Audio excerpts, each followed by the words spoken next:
But I mean, I'm only 48 years old. I'm still pretty young, and I've been doing it for 30 years. Hugh Rowland was reality TV gold, gritty, fearless, and unapologetically real on ice road truckers. He was the polar bear tearing across frozen highways like it was just another day at the office. But underneath all that bravado was a guy who'd spent his life battling the cold, the loneliness, and the constant threat of disaster. He wasn't just a character, he was the show. So when he suddenly vanished, fans were left wondering what happened. Why would a guy who thrived on danger just walk away? The truth is, Hugh's story took a dark turn, one filled with pain, loss, and a side of him the cameras never caught. And to understand it, we've got to rewind and see where it all began. Hugh Rowland, better known to fans as the Polar Bear, built a reputation as one of the toughest truckers on the planet. If you ever caught an episode of Ice Road Truckers on the History Channel, chances are you saw him braving some of the most unforgiving roads out there, frozen lakes, blizzards, and remote trails deep in the northern wilds of North America. But long before he became a reality TV legend, Hugh's story started in Kelowna, British Columbia. Born in 1957, he was no stranger to hard work. By the time he was 6, he was already steering vehicles around his family's farm. While most kids were still figuring out how to ride a bike, he was getting comfortable behind the wheel of heavy machinery. That kind of early hands-on experience laid the foundation for a lifetime of handling big rigs and dangerous jobs. His childhood was shaped by grit. Living in rural BC meant cold winters, long hours, and learning how to push through when things got tough. That environment built a work ethic that stuck with him. So when the opportunity came to haul supplies across frozen roads to remote gold and diamond mines, he didn't hesitate. He was just a teenager when someone asked if he wanted to make a delivery up north. The pay was good, better than anything he'd seen at that age, and without blinking he said yes. When Hugh Rowland was just 15 years old, he wasn't thinking about fame or TV cameras. He was just a teenager up in the Northwest Territories gripping the wheel of a big rig and hauling freight across some of the most dangerous roads in Canada, ice roads, to be exact, slick, frozen paths that could crack open at any moment. The kind of roads that didn't care how old you were. But Rowland had grit. He wasn't backing down just because the job was hard or the weather was wild. He loved trucking, plain and simple, and that love kept him going. Fast forward to 2007, and Rowland's dedication was about to land him somewhere he never expected, on television screens across the country. That year, the people behind the History Channel's reality series Ice Road Truckers were on the hunt for drivers with real experience, real stories, and nerves of steel. Rowland checked every box. But when they first called him up, he didn't believe a word of it. He figured it was a buddy messing with him. After all, how often does a TV network want to follow a trucker into the Arctic? When they told him they wanted to put cameras in his trucks and film him driving up to Yellowknife, Rowland didn't roll out the red carpet. He just let them know the roads were closed for the season and said if they were serious, they could try again next year. And they did. A year later, those producers showed up right at his front door, ready to get started. That's when it hit him, this wasn't a prank. This was real. Now you'd think someone might jump at the chance to be on a hit show, but Rowland was never chasing the spotlight. He was focused on his job. Cameras or no cameras, he had loads to haul and bills to pay. He made it clear from the jump he didn't want the film crew getting in his way, slowing him down, or messing with his money.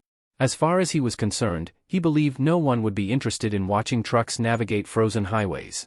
In his view, there was little appeal in seeing drivers endure the brutal cold on desolate icy roads. But once the cameras started rolling, audiences quickly proved him wrong. Drawn in by the unfiltered mix of grit, danger, and raw survival, Hugh talked about how people didn't really get just how serious the job was. The show, as wild as it looked, still didn't capture the full weight of what it meant to risk your life out there. He'd shake his head when people called them cowboys, because to him it wasn't about chasing thrills, it was about respecting the ice. One wrong move and someone's not coming home. When the first season dropped, it hit the UK in early 2008 on Channel 5. Australia picked it up around the same time on Allstar and Foxtel, and Network 10 joined in that June. By fall, the Netherlands had it on RTL 7. Italy came a little later, airing it on the History Channel in January 2010 under the name Gli Eroi del Ghiaccio, which translated to Heroes of the Ice. The moment it aired, the numbers were wild. 3.4 million people tuned in, making it the History Channel's biggest original hit in over a decade. Critics were all over it too. Some called it gripping, others were caught off guard by how deep the show went, how these drivers, often exhausted and cold to the bone, still pushed through with nothing but a steering wheel and a steel nerve. Hugh chuckled at how the show portrayed them as thrill-seeking daredevils, when in truth it was life or death work. He understood the appeal. The edge-of-your-seat tension was what kept audiences coming back. As he put it, people were hooked on the danger, that constant walk along the razor's edge between survival and disaster. That's what made the show stand out. He had been driving on the ice for years. The paycheck was a bonus, but it wasn't what brought him back each season. It was something deeper, something in his blood. Still, the job took its toll. Long stretches away from home, brutal cold, and the ever-present risk that any trip might be the last. But when the season rolled around again, he was ready. Every time he left, he looked forward to the road, and every time he came home, part of him missed it already. Hugh had his own code when it came to the cameras, limits on how much of his world they could access. In hindsight, his feelings about it all were mixed. Recognition did not bother him, but he never sought the spotlight. If anything, he preferred to disappear into the crowd. He always said he was a private guy. Sure, he would smile for a photo or sign an autograph if someone asked, but it never really felt natural. Every time someone handed him a pen, he would pause for a second, thinking, what the hell am I even supposed to write? But with Hugh, the grind did not stop when the cameras turned off. As diamond and gold mines emerged in the remote northern wilderness, the demand for supplies surged, and with it the need for fearless drivers like Hugh. The work was perilous, no doubt, but the high pay made it difficult to turn down. Over time, Hugh was not just behind the wheel, he was investing in the rigs themselves. By the time Ice Road Truckers debuted on television, he was already deeply entrenched in the industry. By then, Rowland was not just another driver. He was already a heavyweight in that frosty world, known for his grit and his guts. And when people heard these truckers could earn an entire year's salary in just a few brutal months, it was not hard to see why guys kept signing up. Some of the seasoned vets were reportedly raking in over $100,000 a season. Tempting, right? But that money came with a catch. Every run was a gamble. Hugh himself once talked about the eerie sound of ice cracking beneath a fully loaded rig. It was not just unsettling, it was terrifying. Some rookies would hear that sound and never make it past their first haul. Still, Rowland possessed a distinct presence that set him apart. When he appeared on Ice Road Truckers, he quickly became a fan favorite not solely for his driving skills but for his commanding personality. He was known by a memorable nickname, the Polar Bear. Interestingly, the name originated from a bug deflector on one of his trucks. Yet as viewers got to know him, the moniker felt increasingly fitting. Hugh was large, rugged, and exuded a raw, unfiltered intensity. He even acknowledged being the kind of man who would not shy away from a fist fight if provoked. In the end, the name Polar Bear did not just stick, it defined him. When it comes to danger on the job, few professions can hold a candle to what the Ice Road Truckers face every single winter. Just picture it. Massive 18-wheelers rolling across frozen lakes in the Canadian wilderness, carrying tens of thousands of pounds of cargo while the temperature plummets to -60. It is not just a job, it is a constant tightrope walk between paycheck and peril. The thrill is baked into every mile of that icy highway, but so is the risk. And that is the part viewers cannot tear their eyes away from. At the heart of this high-stakes world is Hugh Rowland, a seasoned veteran of the ice roads with a lifetime of experience and more stories than most could bear to hear. Rowland lays bare the brutal reality in his book On Thin Ice. He begins with a sobering fact. No one whose truck has gone through the ice has ever been saved. It is a grim truth that sets the tone, but it gets even darker. Rowland has lost 35 friends and family members to the unforgiving terrain. Numbers like that do not just highlight the risk, they redefine the very meaning of peril. Still, Rowland is not just here to shock. He has a deep respect for the frozen roads he has traveled for decades. According to him, most tragedies out there happen because someone was not paying attention or was driving too fast. He always keeps his window down, even when it is brutally cold, just so he can listen to the ice. Because to him, that cracking and shifting, that is the road talking. And if you do not listen, the ice might just swallow you whole. He shared with one outlet that over the years he has essentially frozen every part of his body. Blackened fingers, frostbitten cheeks, even enduring 3 days trapped in his truck, buried in snow at temperatures as low as 60 below zero. Survival is not about toughness, it is about the respect you have for the cold. Hypothermia can set in within minutes. Organ failure, frostbite, these are not abstract dangers. They are a constant part of the equation. There is also a science to surviving out there. Rowland explained that the ice only supports so much weight, and it is all about movement. While a truck might be allowed to carry 100,000 pounds while driving, if it stops that weight drops to 60,000. The reason? When a truck halts, it starts to press straight down, and the ice below has no way to redistribute the pressure.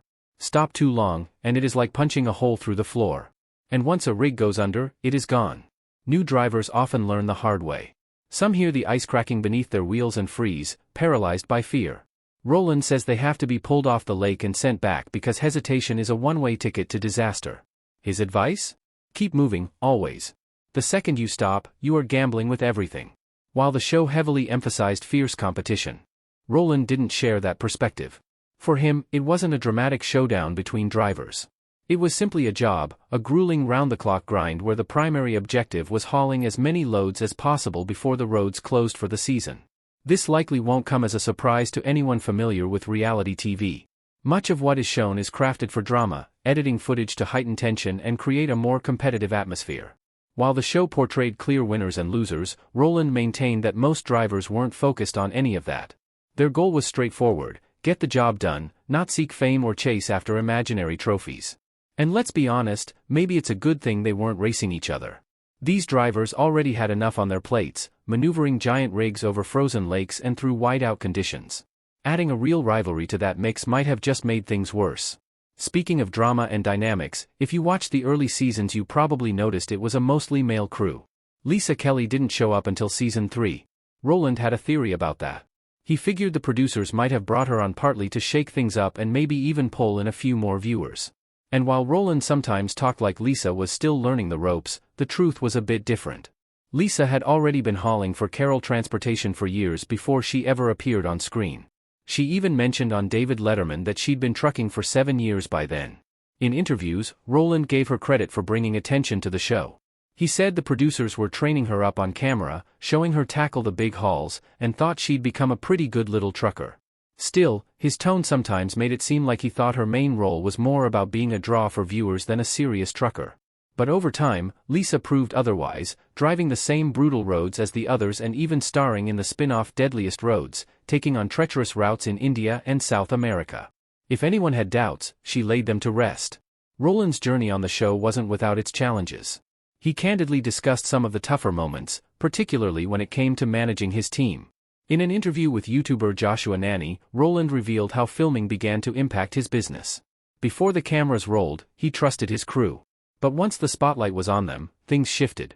His drivers, once focused on the work, began to crave attention and fame. In the end, Rowland made the difficult decision to fire every single one of them. Despite their departure, the show continued to focus on those former drivers while Rowland quietly brought in recruits and returned to the grind. Over time, he said the cameras faded into the background. Unless they were filming something significant, he barely noticed their presence, concentrating instead on the work at hand. Rowland remained a central figure on the show for 8 seasons, becoming a staple and even appearing in a few spin-offs. However, in 2014 he abruptly disappeared from the series. It wasn't a matter of creative differences or early retirement. What truly pulled him away from the ice was a serious car accident that flipped his life upside down. At the time of the accident, Rowland wasn't even driving. He was riding shotgun while one of the show's producers, Will Morrison, was behind the wheel. According to court documents, Morrison lost control and crashed into a cluster of trees on a Canadian road. Rowland ended up filing a lawsuit against him, claiming Morrison had been driving recklessly. But the accident didn't just result in a few bruises. It caused major injuries to the lower half of Rowland's body. He said those injuries were so severe that they ended his ability to drive trucks professionally, essentially cutting short a career he'd built his life around. But the lawsuit didn't stop at career-ending injuries. Rowland also revealed that the accident had taken a toll on his personal life, especially his marriage. He claimed that the injuries affected his intimacy with his wife and that the physical and emotional fallout had created serious problems at home. TMZ picked up the story, reporting on how Rowland blamed the crash not just for derailing his career but also for damaging one of the most personal parts of his life. As for how Rowland feels about ice road truckers today, well, surprisingly, he never really watched it, even while he was starring in it. In an old YouTube interview, Rowland admitted he'd only seen about 3 episodes, all from promotional events when the show was just getting off the ground. His friends and family, on the other hand, were big fans and constantly asked him about scenes from the show. But Rowland said he didn't really enjoy watching himself on TV, and since he was living it, he didn't feel the need to relive it on screen. Since leaving the show, Rowland has stepped away from the spotlight and shifted his focus. He's been pouring his energy into his construction business and spending more time with his family. And despite everything he's been through, he's still come out on top financially. At 64 years old, he's reportedly worth around $2 million, making him the wealthiest cast member in ice road trucker history. It's a different kind of road now, but Rowland's still steering his own course, plus